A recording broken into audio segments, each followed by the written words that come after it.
Going for regression analysis, here we have a table, a y-axis that representing the month productions of an agriculture depends upon different like x1, x2, and x3. Y depends on x1, x2, and x3. X3 are different fertilizers, like x1 is fertilizers and x3 is phosphorus, etc. So here we can see and go to the analyze regression linear. So here we can see that because we have already done this, done this. So for practice, I want to reset this. So here you can asking for dependent variable. Dependent variable is y. Y is depend because it's representing wheat yield production. So this is dependent variables, and here are three independent variable like x1 representing seed, x2 representing fertilizer, and weedicide representing x3.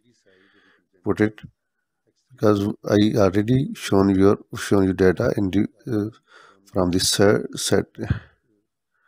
So click on the OK. Here we can see that regression analysis, different tables are in front of us.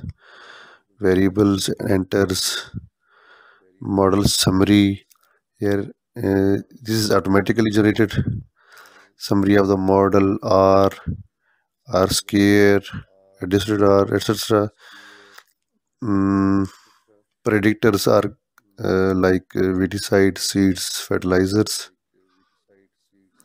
Another table is also generated. We don't discuss this. So here it is, the actual regression model.